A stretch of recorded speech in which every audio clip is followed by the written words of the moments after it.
Et la Marie étudiante, écoute, c'était une période vraiment pas facile, étant donné que dans ma classe, en fait, comment dire, j'étais quand même un peu harcelée, on va dire, dans le sens, ben, j'étais la seule noire de ma classe déjà. Ouais. Et j'avais déjà un peu changé par rapport à comment j'étais en bachelier.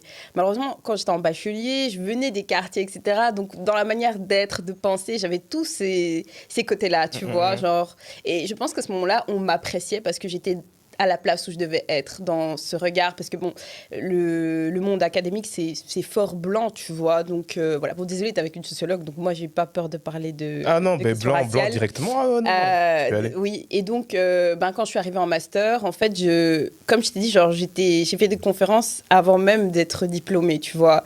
Donc, j'avais déjà une visibilité médiatique, on m'avait déjà proposé de faire des conférences avec mes profs, alors que j'avais déjà une grosse légitimité scientifique et médiatique.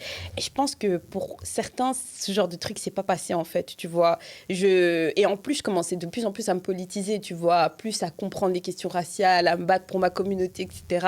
Et je pense que dans le monde blanc et tout, et dans ma classe en particulier, ben, ils n'avaient pas trop kiffé. Et donc, ouais, donc à cette période-là, c'était vraiment un fardeau d'aller en cours. Et quand le Covid est tombé, Dieu merci, j'avais plus besoin de venir en cours. Donc, ça a été vraiment une libération par rapport au harcèlement que je vivais physiquement, même si ça s'est un peu traduit en ligne aussi.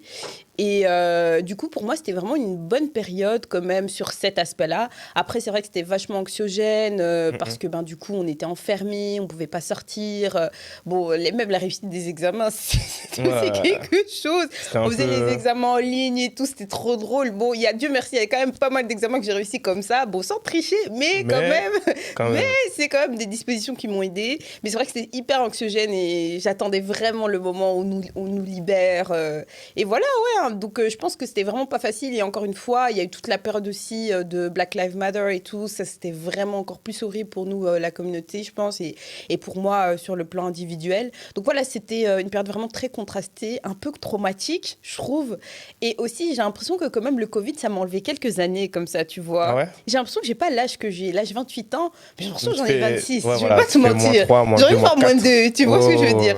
Parce que j'ai l'impression qu'il y a du temps là qui est resté Ah ouais, c'est comme si là-bas. notre vie a été mise en pause en fait. Ouais, voilà, Non. c'est ça, c'était fou, quoi. On se rend pas compte, mais en fait, le fait que personne ne sorte de chez lui Mm. pendant au moins un jour, cette personne ne sorte, Mm.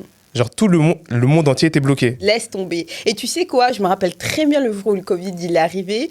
Je me rappelle, j'étais avec un ami à moi, et puis il me dit, ouais, Marie, oh, il y a un truc qui s'appelle le Covid, ça vient de Chine et tout. Je dis, et puis il me dit, ouais, à ce qui paraît, ils vont peut-être mettre la société en confinement et tout. Je fais, genre, ils vont arrêter le monde, Ouais, n'importe n'importe quoi et quoi. tout. Hein. N'importe quoi. Et en fait, si, ils ont Si, c'est le vraiment cas. arrêté